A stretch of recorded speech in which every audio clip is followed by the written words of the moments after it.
प्रिय मित्रों, जोहार, नमस्कार। मैं अजय बागर के डायरेक्टर स्पर्धा प्रकाशन आज के इस उपयोगी सेशन में आपका बहुत बहुत स्वागत करता हूं।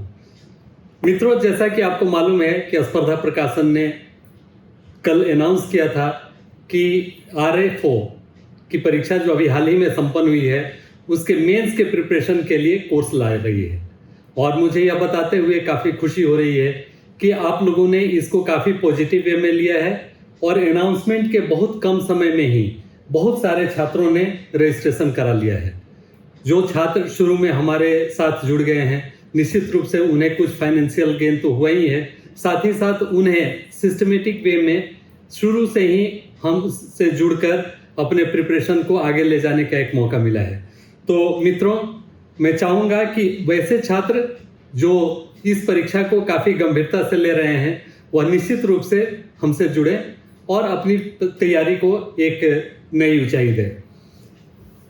बहुत सारे छात्रों ने कल के वीडियो में कमेंट किया है मार्क्स को लेकर, और खासकर जो JPSC ने आंसर की जारी किया है उसको लेकर। तो हमने भी और हमारी टीम ने भी इस पर काफ़ी वर्क किया है, और जैसा कि आप देख पा रहे होंगे कि हमने जो आयोग का क्वेश्चन है आंसर की है उससे अपने आंसर को भी मिलाया है और पाया है कि कम से कम 8 से 10 प्रश्न ऐसे हैं जिनका कि आंसर आयोग के आंसर से आंसर गलत है।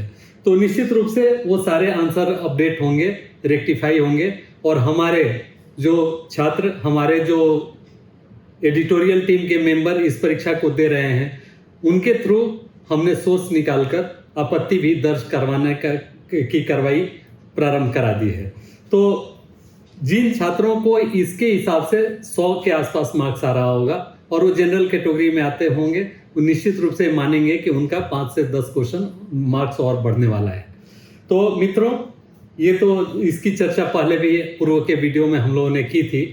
आज के इस वीडियो में हम खासकर उस कोर्स के बारे में डिस्कस करने जा रहे हैं जो आने वाले समय में आपके सामने आने वाला है। तो मित्रों, जैसा कि पहले हमने कहा था कि इसके 3 पत्र होंगे। आपको अच्छी तरह से मालूम है कि इस एग्जाम के 3 पत्र हैं और उसी के अकॉर्डिंगली यह परीक्षा होगी।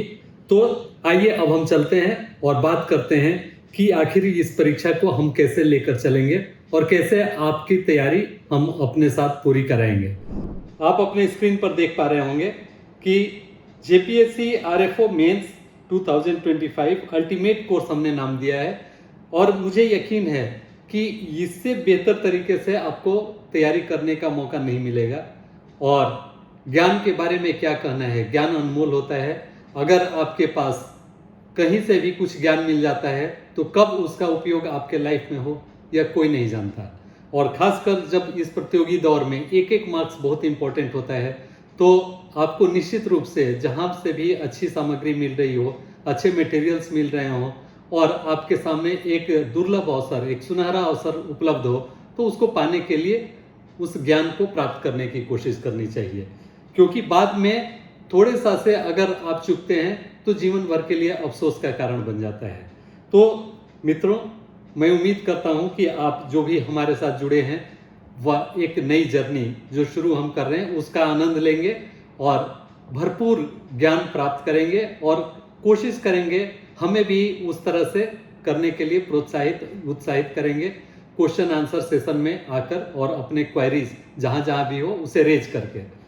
तो मित्रों, जो अभी आपको मिलने जा रहा है उसको आप अगर देखेंगे तो जो स्क्रीन पर है आप उसमें देखें, पेपर 1 में आपको टेस्ट सीरीज 10 सेट्स हैं और this is more than sufficient. इस 10 सेट्स के बाद करने के बाद आप पाएंगे कि आपकी भाषा काफ़ी हद तक सुधर गई और कोई भी रिस्क वाला अब फैक्टर नहीं रह गया।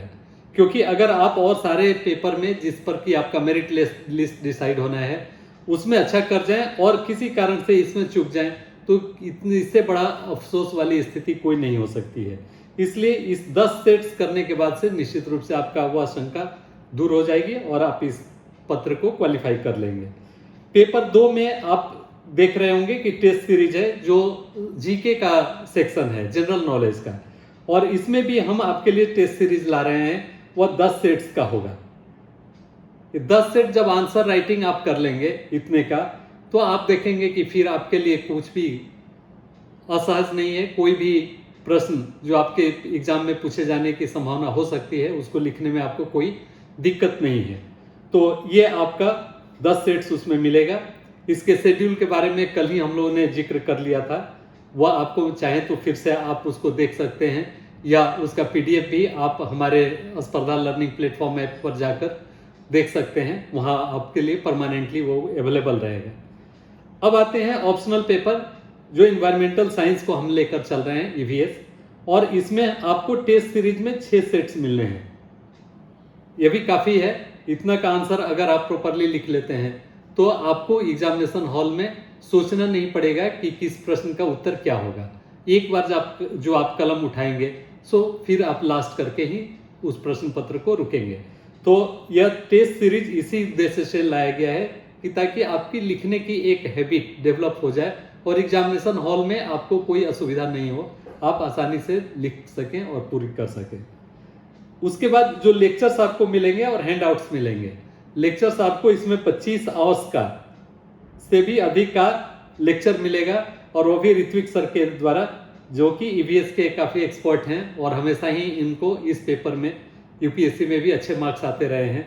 तो वह इसके बारे में डिस्कस करेंगे और साथ ही साथ आपको उसका वीडियो भी मिल जाएगा ताकि आप उसको अच्छे से पढ़कर समझ सकें। और जो हैंडआउट्स मिलेंगे उसमें भी आपको एज अ नोट्स उसका पीडीएफ होगा, वो हिंदी इंग्लिश दोनों में हम कोशिश करेंगे कि आपको दें, उससे भी आपको फायदा हो जाएगा। तो इस तरह से ये इसका एक आउटलाइन है जो जिसको कि मैंने आपके सामने में रखा है, आप इसके देखें और इससे फायदा लें। दूसरा जो यूजुअली हमने कल देखा है, जो वीडियो हमने जारी किया था, उसमें कुछ क्वेरीज आपकी रह गई है, तो हमें लगा कि क्यों नहीं उन सारी क्वेरीज को दूर कर दिया जाए। तो सबसे पहले जो ज़्यादा क्वेरी आई थी, जिसके बारे में हमने इस वीडियो के प्रारंभ में ही कहा था, वह था आंसर की को लेकर। तो आंसर की को लेकर आपको परेशान होने की जरूरत नहीं है। जेपीएससी ने जो भी आंसर की जारी किया है, उसके रिवाइज आंसर की भी कुछ दिनों के बाद से निश्चित रूप से आपके सामने में आएगा। 10 तारीख तक उसका डेट है, लास्ट डेट है कि उस दिन तक आप अपनी आपत्ति दर्ज कर सकते हैं। उसके कुछ दिनों के बाद ही वह अपना फाइनल आंसर की जारी करेगा, और उसके बाद कुछ दिनों के बाद वह रिजल्ट भी इसका दे देगा। तो आप देखेंगे कि इसमें जो आंसर की उसने जारी किया है, उसमें बहुत सारे प्रश्न ऐसे हैं जिनका उत्तर जेपीएससी का उत्तर सही नहीं है। उसमें आपको जो आपने आंसर किया होगा वही हो सकता है सही हो, और उस कंडीशन में मिनिमम 5-6 या 7-8 क्वेश्चन तो आपके सही हो सकते हैं। तो इस आप कंफ्यूजन में न रहेंगे कि इसके माध्यम से जो इसने आंसर किया है, अगर आपको इतना मार्क्स आ रहा है तो उतना ही मार्क्स आएगा, उससे डेफिनेटली आपको अधिक मार्क्स आएगा। तो आप इसके बारे में सोच सकते हैं कि हम इस परीक्षा को करें, इसकी मेंस की तैयारी करें, और अगर आ जाते हैं हम इस लिस्ट में, इस पीटी एग्जाम क्वालिफाई कर लेते हैं, तो फिर मेंस का लिखने को आपको मौका मिले। लेकिन इसके साथ ही साथ मुझे पता है कि आप किसी न किसी और परीक्षाओं से भी जरूर जुड़े होंगे, चाहे वह जेपीएससी हो, बीपीएससी हो या यूपीएससी हो। तो उसमें भी आपको पता है कि जो भी सेक्शन आप इसमें पढ़ने जा रहे हैं, वह भी सबका एक सेगमेंट होता है मेंस एग्जामिनेशन का। हिंदी इंग्लिश की बात की जाए तो वो भी होता ही है। उसके बाद जनरल सामान्य अध्ययन, जनरल स्टडीज या जनरल नॉलेज, सामान्य ज्ञान, वह भी सबका कंपोनेंट होता ही है। और ईवीएस तो खासकर हर एग्जाम का एक इसेंशियल ग्रेडियंट होता है, और इसीलिए हम इसे सब्जी में या खाने में नमक के जैसा कहते हैं, ताकि इससे हर एग्जाम का एक टेस्ट बढ़ जाता है। इसलिए यह तो एकदम कंपलसरी है, ईवीएस का नॉलेज आपको उतना होना ही चाहिए जिससे कि आपके अन्य परीक्षाओं में भी काम आ जाए। तो यह था आंसर की से संबंधित जो क्वेरी आपकी आ रही है, उसका मैंने अभी बताया। दूसरा है optional subject. Regarding optional subject, इसमें आप बहुत सारे लड़के कंफ्यूजन में हैं कि ऑप्शनल सब्जेक्ट हम चेंज कर सकते हैं कि नहीं। वह इसका यह अर्थ निकाल रहे हैं कि अगर किसी ने मैकेनिकल इंजीनियरिंग से किया है अपना ग्रेजुएशन, तो उसके मन में यह भाव बैठा हुआ है कि वह मैकेनिकल इंजीनियरिंग से ही इस परीक्षा का मेंस लिख सकता है। लेकिन ऐसा बिल्कुल ही नहीं है। जो लिस्ट में दिए गए हैं सब्जेक्ट लिस्ट, उसमें से आप कोई भी, चाहे आप किसी भी ब्रांच से या किसी भी स्ट्रीम से आपने अपना ग्रेजुएशन किया है, चाहे फिजिक्स, केमिस्ट्री, बायो, किसी से भी किया है, लेकिन आप इसमें से दिए गए जो लिस्ट हैं उसमें से कोई भी एक सब्जेक्ट अपने ऑप्शनल पेपर के रूप में चूज कर सकते हैं, जिसके 2 प्रश्न पत्र होंगे। तो इसलिए अगर आप ईवीएस का चुनाव करना चाहें तो चाहे जिस स्ट्रीम से भी आपने अपनी ग्रेजुएशन की हो, उसे कोई फर्क नहीं पड़ेगा, आप आराम से ईवीएस सब्जेक्ट को चुन सकते हैं। तो आप इसको समझ लें और उसके अकॉर्डिंगली आप इस सब्जेक्ट का चुनाव करें। तो यह छोटा सब्जेक्ट है और हर जगह काम आने वाला है और काफ़ी कम समय में यह पूरा भी हो सकता है। हमने जो अपना टाइम शेड्यूल रखा है वह 15 अगस्त तक का है। 15 अगस्त तक हमारी कोशिश है कि यह पूरा सिलेबस आपका कवर हो जाए, ताकि कुछ समय आपको रिवीजन के लिए या 11th आवर प्रैक्टिस के लिए भी मिल सके। तो इसलिए आप इस सब्जेक्ट का चुनाव आसानी से कर सकते हैं। उसके बाद आता है, लड़कों को रजिस्ट्रेशन के समय में कुछ परेशानी आ रही थी। कुछ अभ्यर्थी, कुछ कैंडिडेट्स ये बता रहे थे कि हम समझ नहीं पा रहे कि किस तरह के मॉड्यूल्स को हमें चूज करना है। तो आप देखेंगे कि इसमें हमने 4 तरह के मॉड्यूल्स बनाए हैं, जिसमें आपका पहला है कंपलसरी पेपर का हिंदी इंग्लिश। उसके लिए आप देखेंगे कि जो फी वगैरह उसके लिए डिसाइडेड है वह 235 है। इसके मॉड्यूल्स में पहला जो कि हिंदी इंग्लिश का है, और इसके लिए 235 रुपीज़ आपको चार्जेस उसके फी हैं वह देना होगा विथ जीएसटी। दूसरा है आपका जीएस पेपर का, उसके लिए आपको 589 रुपीज़ देने होंगे।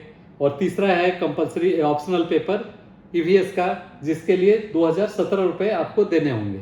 और चौथा मॉड्यूल है आपका कॉम्बो पैकेज, जिसमें कि ये सारे आपका कंप्लीट कोर्स जिसमें शामिल है, उसके लिए 2890 रुपया।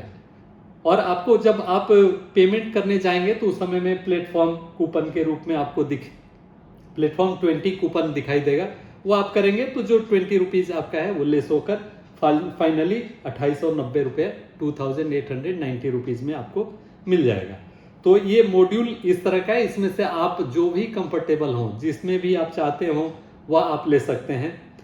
चाहे आप हिंदी इंग्लिश लें, चाहे जीएस लें, या चाहे ऑप्शनल पेपर लें। और ऑप्शनल पेपर के बारे में मेरा यह भी आपको सुझाव है कि अगर आप जिस स्ट्रीम से आपने ग्रेजुएशन किया है, आपको लगता है कि उसमें आप काफ़ी कंफर्टेबल हैं और बहुत अच्छा स्कोर कर सकते हैं सिलेबस देखने के बाद, तो आप उसको भी चूज कर सकते हैं। हमने सिंप्लिसिटी के लिए और चूंकि कॉमन सब्जेक्ट, कॉमन टॉपिक होने के चलते ईवीएस को लिया है, ताकि, और खासकर मैं फॉरेस्ट ऑफिसर रहा हूं तो मुझे लगता है कि यह काफ़ी प्रासंगिक है और सबों के इंटरेस्ट का भी है, इसीलिए इसको हम लोगों ने पहले लिया है और इसके बारे में इसको लेते हुए हम लोगों ने अपना मॉड्यूल तैयार किया है। तो ये हो गई module to choose which module. आप देख लें और जो आपको सटीक लगता है, अच्छा लगता है, उसको आप सेलेक्ट करके आप इनरोल हो जाएं और अपनी जर्नी हमारे साथ शुरू करें। उसके बाद हाउ टू एक्सेस, कैसे इसको हम एक्सेस कर सकते हैं, तो उसके लिए आप हमारे lms.spardhaprakasan.com इसमें आप जाएंगे तो आपके वेब पर दिखेगा, और स्पर्धा learning platform app play store पर जाएंगे तो उसको डाउनलोड करेंगे तो उस पर आपको सारा कुछ दिखने लगेगा। तो वहाँ आप जाकर जो भी कोर्स चूज करना होगा वहाँ से आप इसको ले सकते हैं। उसके बाद इसमें आपको वीडियो एंड कोर्स रेस्ट्रिक्शंस,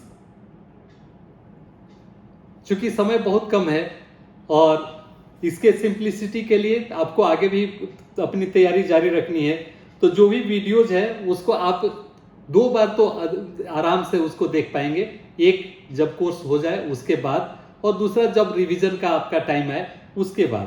तो इस तरह से आपका 2 बार में पूरा का पूरा हो जाएगा रिवीजन और थॉरो रीडिंग, थॉरो सारा कुछ देख लेना।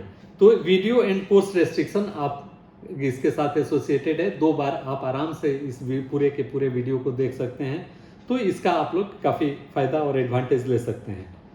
फिर अब आती है कोर्स प्राइस की बात। तो इसमें ऑलरेडी हमने डिस्कस किया है कि 50 बर्ड्स कोर्स जो है, 50 लोग जो सबसे पहले आएंगे उनके लिए यह डिस्काउंटेड कूपन, डिस्काउंटेड रेट 2890 रुपया, जो 2450 रुपये का है, जीएसटी लगने के बाद 2890 रुपया हो जाता है। तो इसमें आप ले पाएंगे। इसके बाद से आपको जो दिखाई दे रहा होगा वह लगेगा। तो फॉर्चुनेटली काफ़ी अधिक संख्या में लड़के काफ़ी तेज़ी से आ रहे हैं, तो बहुत सारे आ चुके हैं, इनरोल हो चुके हैं।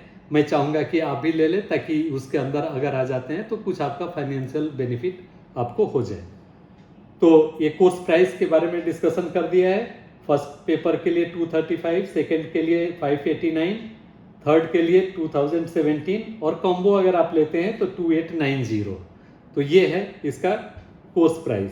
और कोर्स डिटेल्स, इसमें आपको हमने जैसा बताया, उसके अलावा लैंग्वेज और फैकल्टी। तो कोर्स डिटेल्स में अभी हम लोग डिस्कस करेंगे। लैंग्वेज जैसा कि आपको मालूम है इंग्लिश होगा, और इंग्लिश पर फोकस्ड इसलिए भी रहेगा क्योंकि आप मैक्सिमम स्टूडेंट साइंस, मैक्सिमम क्या ऑलमोस्ट सभी साइंस या टेक्निकल बैकग्राउंड से हैं, और यहाँ या कहीं भी आपका +2 के बाद से ही इंग्लिश मीडियम में पढ़ाई शुरू हो जाती है। और इंग्लिश मीडियम में फैक्ट्स को लिखना भी काफ़ी आसान होता है, पॉइंट वाइज आप लिखते चलें और आगे बढ़ते चलें।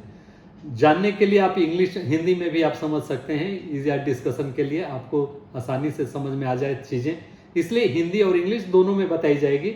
लेकिन मेरा यह आपसे रिक्वेस्ट होगा कि आप इंग्लिश में लिखने की कोशिश करें, सो दैट कि आसानी से और कम समय में आप चीज़ों को लिख सकें और हो जाए, आपका काम पूरा हो सके।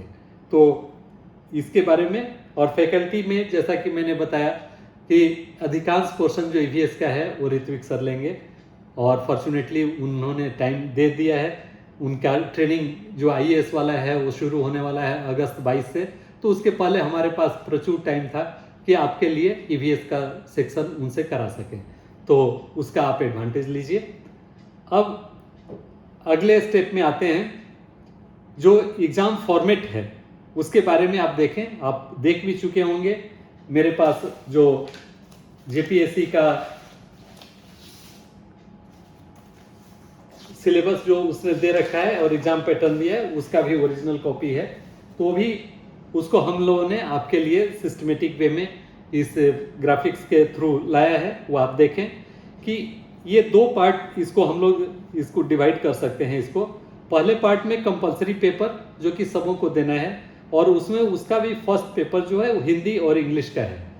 हिंदी जनरल इंग्लिश में 50 मार्क्स होंगे, जिसमें आपका ऐसे होगा, ग्रामर होगा और कंप्रीहेंशन होगा। 20 नंबर का कंप्रीहेंशन, 20 नंबर का ऐसे, और 20 नंबर का ऐसे, 10 नंबर का कंप्रीहेंशन और 20 नंबर का इंग्लिश ग्रामर। तो ये इसमें इंक्लूडेड होगा। वैसे ही हिंदी भी 50 मार्क्स का होगा, 50 मार्क्स का। इसमें 20 मार्क्स का निबंध होगा, 10 मार्क्स का प्रेसिज होगा और 20 मार्क्स का व्याकरण होगा। ये कुल मिलकर 100 मार्क्स के होंगे, लेकिन यह क्वालिफाइंग नेचर का होगा। इसमें आपको क्वालिफाइंग नेचर 30 या 35 जो भी आयोग तय करे उतना मार्क्स आपको लाना है, और यह आपके फाइनल मेरिट लिस्ट में नहीं जोड़ा जाएगा। लेकिन फिर भी यह इसलिए इम्पोर्टेंट है क्योंकि इसको अगर आप क्वालिफाई नहीं करते हैं, सबसे पहले यही कॉपी देखी जाएगी। इसको अगर क्वालिफाई नहीं करते हैं तो आपके ऑप्शनल पेपर या कंपलसरी पेपर का जो दूसरा है जनरल नॉलेज का, वह भी नहीं देखा जाएगा। इसलिए यह किसी भी मायने में कमज़ोर नहीं है, कम नहीं है। इसलिए इस पर भी हमारा फोकस होना ही चाहिए, ताकि इसको इजीली बॉर्डर लाइन पर न रहते हुए क्लियरली हम इसको पार कर सकें और इसको देख सकें। फिर आता है जनरल स्टडीज, जनरल नॉलेज का, वह 100 नंबर का होगा, और इस 100 नंबर में आपको इसके साथ इसका मार्क्स आपको जुटेगा। या ऐसे टाइप का, कन्वेंशनल ऐसे टाइप का होगा, और ये मेनली जो JPSC पीछे एग्जाम लेते आया है, JPSC सिविल सर्विसेज के लिए, वो उसी पैटर्न पर होना चाहिए। उसके 2 खंड या 3 खंड हो सकते हैं, या एक ही लॉन्ग आंसर हो सकता है, लेकिन फिर भी हम एक्सपेक्ट करते हैं कि चूंकि टॉपिक्स इसमें बहुत ज़्यादा है, तो प्रत्येक प्रश्न में कम से कम 2 या 3 खंड होंगे। तो इस तरह से ये 100 मार्क्स का हमारा जनरल स्टडीज पेपर है। अब आती है बात ऑप्शनल पेपर की, जिसको कि EVS हम लोगों ने यहाँ पर आपके साथ लेकर चलने का सोचा है। उसमें पेपर 1 200 मार्क्स का, पेपर 2 200 मार्क्स का, इस तरह से कुल 400 मार्क्स। तो 400 प्लस 100 ये 500 मार्क्स हो गया, और इंटरव्यू के लिए आयोग ने 50 मार्क्स तय किया है, तो ये 50 मार्क्स। तो इस तरह से ये कुल 550 मार्क्स का आपका एग्जाम होने जा रहा है और इसी पर आपका फाइनल मेरिट लिस्ट डिसाइड होगा। तो आपने देखा होगा कि यह एग्ज़ाम कितना कंसाइज है और अगर आप थोड़ा सा इसमें ध्यान देते हैं तो क्वालिफाई करने का कितना अधिक चांस बनता है, क्योंकि 170 पोस्ट कोई कम नहीं होता है और रेंज ऑफिसर का 170 पोस्ट अपने आप में अभूतपूर्व है, क्योंकि पहले यूनिफाइड बिहार में यह 30 से 40 पदों के लिए हुआ करता था, लेकिन आज चूंकि अधिकांश रेंज ऑफिसर रिटायर कर चुके हैं, इसलिए सरकार ने 170 पदों पर नियुक्ति का निर्णय लिया है और यह अवसर फिर दोबारा कितने वर्षों के बाद आएगा कहा नहीं जा सकता है। इसलिए इस मौके को आप जरूर भुनाएं और अपनी जो भी अल्टीमेट जितनी भी शक्ति जितनी भी ताकत आपके पास है उसको आप इसमें झोंक दें। और हम अगर आप हमारे साथ चलने के लिए तैयार हैं तो हम आपके साथ दौड़ने के लिए भी तैयार हैं। आप इसको पूरा करें और क्वालिफाई करें। अगर आप हमसे जुड़ते हैं तो हम चाहेंगे कि निश्चित रूप से आप इसमें क्वालिफाई करें। अब चलिए अब आगे आते हैं सिलेबस पर, क्योंकि यह डिस्कशन ही सिलेबस पर हो रहा है और यह आज का जो वीडियो है वह यूट्यूब पर भी जाएगा और LMS पर भी जाएगा। LMS स्पर्धा प्रकाशन.com और स्पर्धा लर्निंग प्लेटफॉर्म है तो उस पर भी अवेलेबल होगा। लेकिन इसके बाद वाला जो भी सेशंस होगा अगला आंसर राइटिंग वह केवल एक जाएगा यूट्यूब पर और उसके बाद सारे के सारे हमारे ऐप पर या वेब पर आप उसको देख पाएंगे, उसका एक्सेस ले पाएंगे। तो चलिए अब इसमें हम डिस्कस करते हैं सिलेबस पेपर 1 के बारे में। आज जैसा कि अभी हमने आपसे डिस्कस कर दिया, 10 marks, essay writing, comprehension 20 marks, grammar 20 marks. वैसे ही जनरल हिंदी में एसे 20 मार्क्स, प्रेसिज संक्षेपण 10 नंबर और ग्रामर 20 मार्क्स। तो इस प्रकार ये 50 और 50 50-50 मिलके आपके 100 मार्क्स हो गए। अब आती है बात जनरल नॉलेज की। जनरल नॉलेज, इसका सिलेबस कई खंडों में बटा हुआ है, जिसमें आप देख पा रहे होंगे current events, history of India, geography, Indian polity, Indian economy, history, geography, economy and culture of Jharkhand, general science and environment. इस प्रकार ये 7 खंड में है। आयोग ने इसके अंदर बहुत सारे टॉपिक दे रखा है और हम सारे से लेकर कोशिश करेंगे कि जो भी आपके लिए हम टेस्ट सीरीज लाएं वो सारे सेक्शन इसमें से कवर हों और उसके बाद उस पर हम डिस्कशन करें आपसे। आयोग ने तो अपना यह सिलेबस केवल और केवल इंग्लिश में जारी किया है, लेकिन हमने आपके समझने के ख्याल से आप अच्छी तरह से चीज़ों को समझ सकें, इसका हिंदी भी आपके सामने रखा है जो आप अभी देख पा रहे होंगे। इसमें सामान्य ज्ञान अधिकतम 100 मार्क्स, समसामयिक घटनाएं, महत्वपूर्ण राज्य झारखंड, राष्ट्रीय अंतर्राष्ट्रीय घटनाएं, व्यक्तित्व, भारतीय और अंतर्राष्ट्रीय समाचार, खेल आयोजन, व्यक्तित्व, फिर वैसे ही भारत का इतिहास, प्राचीन मध्य और इतिहास, हालिया इतिहास जिसमें भारतीय राष्ट्रीय आंदोलन इत्यादि। यूजुअली जो झारखंड से संबंधित सिलेबस था उसमें प्राचीन मध्यकालीन पर कम फोकस हुआ करता था, लेकिन इसमें उसको भी इसने कवर किया है। उसके बाद भूगोल में भी आप देख रहे होंगे, उसमें फिजिकल और इकोनॉमिक दोनों ही भूगोल इसमें शामिल है। फिर भारतीय राजनीति, भारतीय अर्थव्यवस्था, झारखंड का इतिहास, भूगोल और संस्कृति, सामान्य विज्ञान, पर्यावरण संबंधी मुद्दे। तो ये थे सामान्य ज्ञान के पाठ्यक्रम पत्र 2 के।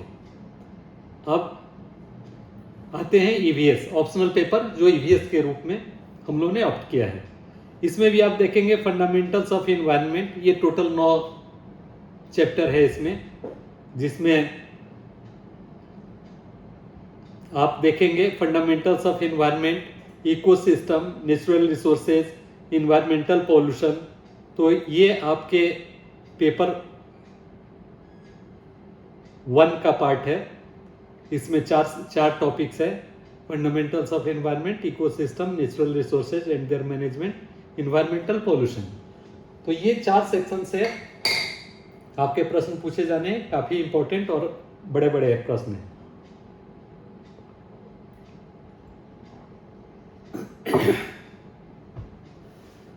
अब बारी आती है द्वितीय पत्र की, सेकेंड पेपर की। इसमें global environmental pollution, environmental and health, public health, environmental monitoring and impact assessment, waste management and bioremediation, the environmental protection law and human rights. इसी का हिंदी में भी हम लोगों ने कर दिया है, जो आप देख पा रहे होंगे। क्योंकि हमने कहा था कि इंग्लिश में हमारी डिस्कशंस होंगे, इसलिए हिंदी भी आपको जानना चाहिए। तो पर्यावरण के मूल तत्व, पारिस्थितिकी तंत्र, प्राकृतिक संसाधन और उनका प्रबंधन, पर्यावरण प्रदूषण, ये फर्स्ट पेपर है। सेकंड पेपर में वैश्विक पर्यावरणीय समस्याएं, पर्यावरण और सार्वजनिक स्वास्थ्य, पर्यावरण निगरानी और प्रभाव आकलन, अपशिष्ट प्रबंधन और जैव उपचार, पर्यावरण संरक्षण कानून और मानवाधिकार। तो इस प्रकार से हमारा सिलेबस 2 पेपर में कंप्लीट होता है। अब कुछ इंपॉर्टेंट अनाउंसमेंट्स जो मैं चाहूंगा कि आज ही करूं, वह यह है कि 6 जुलाई 2025 अर्थात कल आंसर राइटिंग इंट्रोडक्शन क्लास होगा बाय ऋत्विक सर। तो इसको आप लोग जरूर देखेंगे, अटेंड करेंगे। यह यूट्यूब पर भी होगा और अपने प्लेटफॉर्म पर भी होगा, स्पर्धा लर्निंग प्लेटफॉर्म ऐप, उसमें आप देखेंगे। फिर 7 जुलाई इन्वायरमेंटल साइंस वीडियो लेक्चर 1, ये डेमो होगा। तो जो छात्र हमारे इनरोल्ड हैं वो तो इसको देखेंगे ही। वैसे छात्र जो ज्वाइन करें या न करें उनके लिए है, जो दुविधा में रहते हैं और 11th आवर में वो डिसीजन लेते हैं। हालांकि कुछ चीज़ों में डिसीजन लेने में विलम्ब करना घातक होता है, इसलिए मुझे कहने में संकोच नहीं है कि डेमो तक आप इंतजार ना करें और आप इनरोल हो लें, अगर आप चाहते हैं कि इस परीक्षा को अच्छी तरह से दें उस कंडीशन में। तो यह होगा environmental science video lecture demo class, तो उससे आप देखेंगे। और हम वैसे छात्र जो हमारे यहाँ रजिस्टर्ड हैं उनके लिए एक प्राइवेट टेलीग्राम चैनल, ग्रुप का चैनल एक बना रहे हैं, जो कि एक्टिवेट हो जाएगा आज ही रात से। तो उनको जो जो समस्याएं होंगी उनको हम डिस्कस करेंगे। इस प्रकार 1 to 1 हम एक दूसरे के टच में रहेंगे, क्योंकि आपकी जो समस्याएं हैं उसका समाधान करना मेरा नैतिक जिम्मेवारी बनता है और हम चाहेंगे कि आपको पूरी तरह संतुष्ट करें। क्योंकि अगर आपका क्लियर नहीं होगा फंडामेंटल तो आप एग्जामिनेशन में बेटर परफॉर्म नहीं करेंगे, और अगर बेटर परफॉर्म नहीं करेंगे तो सिलेक्शन आपका सुनिश्चित नहीं हो सकेगा। तो मेरा भी यह एक ऑब्जेक्टिव है कि आप इस परीक्षा को क्वालिफाई करें अगर हमारे साथ जुड़ते हैं तो इसमें आपका और हमारा 1 to 1 डिस्कशन होगा। और उसके बाद से फीडबैक ऑन स्पर्धा लर्निंग प्लेटफॉर्म, उसमें आप जाएंगे तो गूगल फॉर्म, वो लिंक इसमें मिलेगा डिस्क्रिप्शन में, आप उसको भरेंगे और उससे आपका हमारा कनेक्शन बना रहेगा। तो ये है जो एक इम्पॉर्टेंट अनाउंसमेंट है जो कि हम लोगों के पास है, आपको जानना चाहिए। बिकॉज आप जुड़ रहे हैं, बहुत सारे छात्र जुड़ चुके हैं, तो आप कैसे हमसे अपनी कंटिन्यूटी बनाए रखेंगे, हमसे आप जुड़े रहेंगे और प्रॉपर वे में हम एक दूसरे को कम्युनिकेट करते रहेंगे, यह जरूरी है। इसीलिए हमने सोचा है कि इन सारे कामों को आपकी सुविधा के लिए कर दें। उसके बाद जो भी समस्याएं टाइम टू टाइम आती रहेंगी, आप गूगल फॉर्म भर कर देंगे और हम उस पर आपके साथ डिस्कशन करेंगे। तो मित्रों, आज के लिए जितना हमने डिसाइड किया था, मुझे उम्मीद है कि आप सिलेबस और जो छोटी छोटी क्वेरीज आपके मन में आ रही होगी उसका समाधान यहाँ पर हो गया होगा। और आप आगे के बारे में अगर सोच रहे होंगे कि आपकी क्या रणनीति होनी चाहिए इस परीक्षा को लेकर, तो आप ज़रूर हमसे जुड़ें और अपनी तैयारी को एक अल्टीमेट दें, ऊंचाई दें, ताकि आप इसमें अच्छा कर सकें। तो मित्रों, आप हमसे बने रहें और जो भी आपकी समस्याएं हैं उससे हमें अवगत कराते रहें, ताकि हम उसका प्रॉपर वे में टाइम टू टाइम या समय से पर हम उसका आपको आंसर कर सकें। तो आज के लिए बस इतना ही। आप कल के वीडियो में आपका मैं अभी से ही बता देना चाहूँगा कि आप ज़रूर उससे जुड़ेंगे और उससे फ़ायदा लेंगे और देखेंगे कि आने वाला समय आपका कैसा होने वाला है और किस प्रकार आप उसकी तैयारी, अपनी परीक्षा की तैयारी कर पा रहे हैं। तो बस जोहार, नमस्कार, धन्यवाद। आपका दिन शुभ हो और आप तरोताज़ा अपने को महसूस करें।